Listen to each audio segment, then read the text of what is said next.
What's the latest on the investigation as it stands right now? Well, we served a search warrant last night looking for evidence of, the hit list and evidence that of why this young man might have done what he did.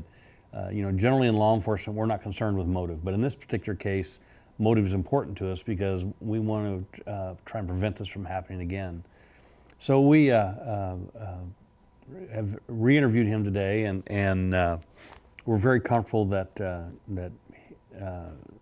this case happened the way that we thought it did, and in his mind he felt like he was being bullied, and this was his way of dealing with that. And that's been a key piece up to now is his perception that he had been bullied.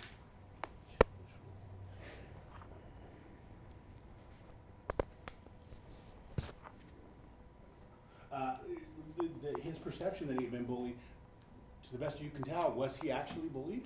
Well, we think that there are some issues there that I don't like to use the term bullying because what does it really mean? We all went through school and we were on the good end and bad end of jokes throughout our childhood, and the term bullying came along, and so it's overused in my opinion. So in this case, at the end of the day, I think there were some issues that most people probably would have dealt with a lot differently, and obviously there's some issues in this case that from his standpoint that need to be dealt with. Yeah, and one of the kids I talked to this morning pretty much says the same thing, that they saw him getting teased, but they said it was all in good fun. It wasn't anything mean or bullying. So, does he appear to have any sort of mental illness issue? Well, mental illness is a big term, and there's varying degrees of mental illness. And I'm not a mental health practitioner. What I will say is it's not normal because you think you're being picked on to pick up a gun, go to school, and shoot a classmate. So, I think it kind of speaks for itself. Okay. Have you been able to nail down any more of the fine detail about his access to the gun? We know it was his brother's gun and it was in the home, but I mean, was it like not locked up? Do we know any more about that? This is Kern County, and probably most homes have a shotgun or a handgun, rifle for that matter. That's not unusual in our county. In this particular case, this was a shotgun that was kept in the home and belonged to his brother, and he had access to it. Okay. Just simple as that. Yeah, it was not. It was not a gun that was being hidden from anyone. It was obviously available to him. Okay. Does he? And so then, of course, that's saying that it wasn't locked up either, right? That's correct.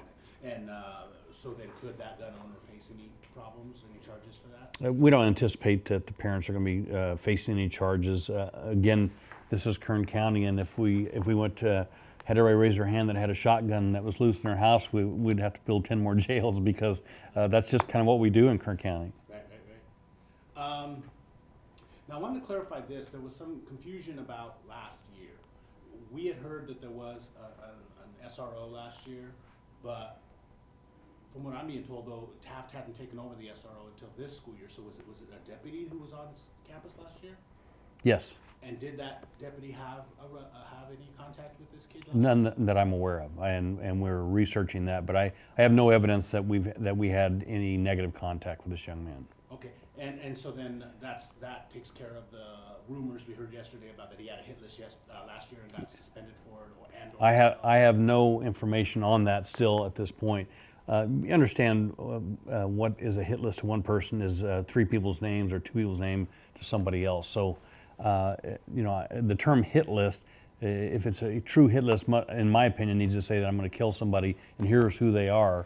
Then you might be talking about a hit list, but it's pretty easy to make someone think that someone has a hit list when it doesn't exist. And I don't know in this case yet whether it does or not.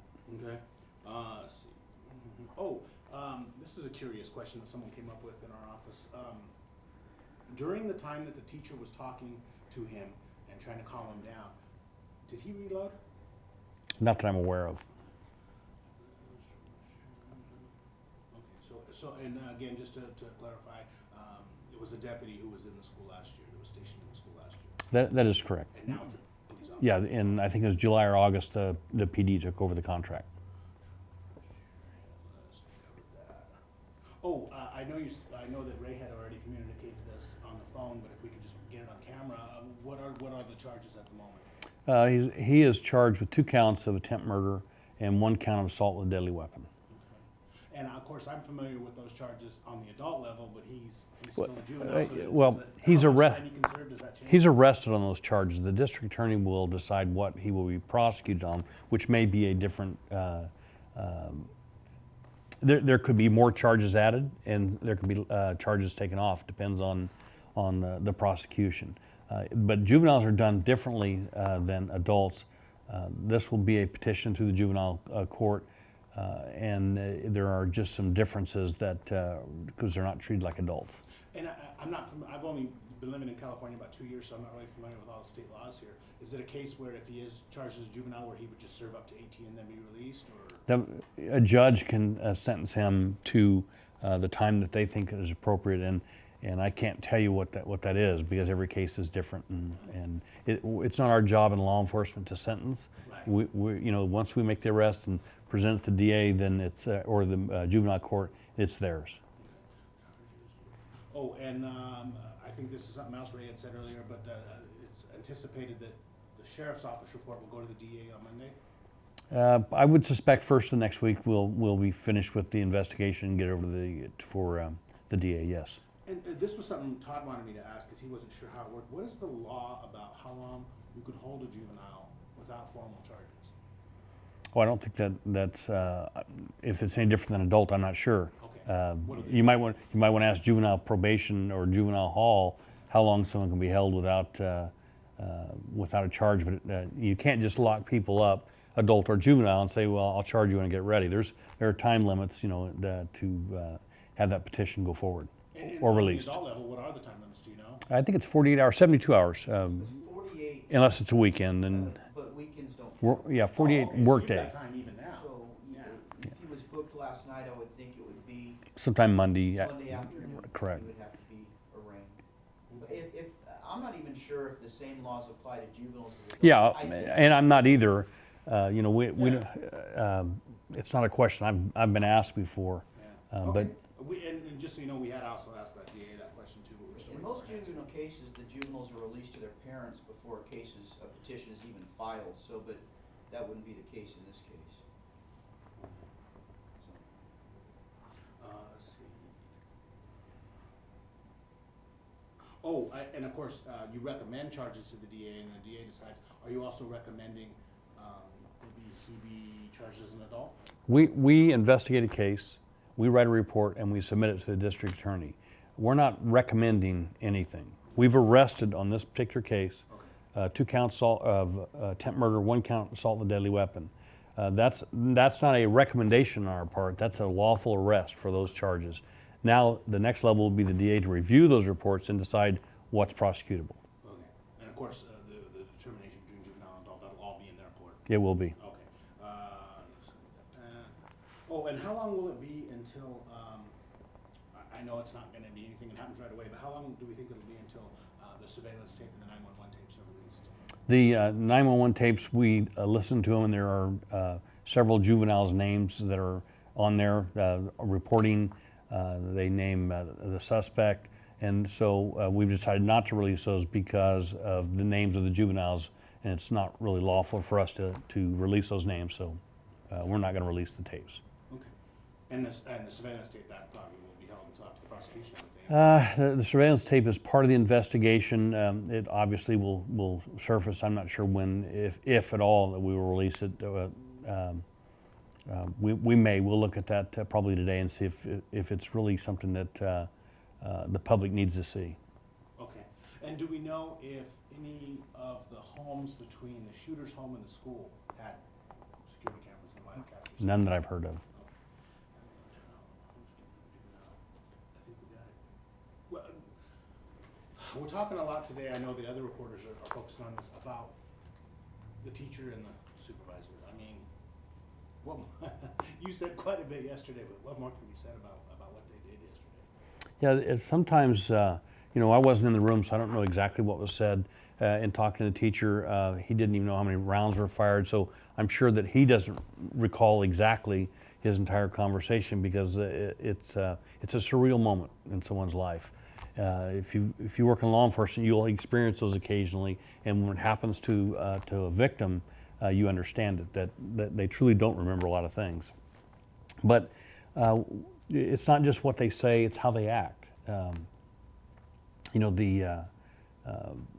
in this particular case, I think that their teaching skills and the counseling skills kicked in with how to deal with this young man and try and get the best resolution. But at the end of the day, they stood there with him holding a gun, expecting the worst and hoping for the best.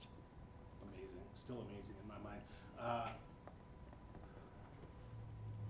And I imagine to a certain extent, especially with the teacher, whatever relationship he had developed with the shooter up until that point played a role. I think it did play a part in it because I do know part of the conversation where either the teacher or the counselor were talking to the young man saying, you know, we've treated you good, which, you know, probably carried a lot of weight towards what this young man was thinking. And you know, when he pulled the trigger and shot this student, I think he probably had some shock occurred in what he saw and because this isn't a video game and you can't hit reset.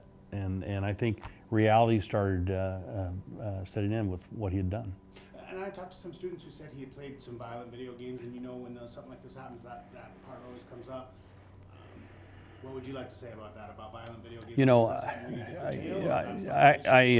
you know, I'm not a mental health practitioner, but a lot of our children and young youth play violent video games, but they don't pick up a gun and go to school and shoot someone. So this is a very complex issue that you can't just point to one way and say this is what caused it. It's not that simple. Obviously, as you said already yourself, the Kern County big gun community. You know, what's your stance on gun control as it relates to these types of incidents? Well, let's make it clear. In my opinion, these issues are not about guns and gun control. It's not. If this young man would have been suspended from school, this would have been no different because he wasn't in school yesterday anyway. We're not going to take all the guns away from our populace, and so this really is not about gun control. This is really about how we deal with our kids and mental health issues that we really need to address. But this is in no way related to gun control. And actually, that's an excellent point because we're hearing so many people now, especially parents, coming forward and saying, you know what, he'd made threats in the past. Why wasn't something done? This and that and the other. But as you just said, that wouldn't have mattered anyway because he was off campus yesterday anyway. When he didn't go to school, so it didn't matter whether he was suspended or not. He walked on that campus carrying that shotgun with the intent to shoot two people. And you know, let's address the problem, not the symptom. And the symptom is the gun. Because if he wouldn't have been able to get a gun, what might he have used? Because in his mind, this was his way of dealing with this. So this isn't a gun issue. This is a mental health issue, and we need to focus on how we can do that better.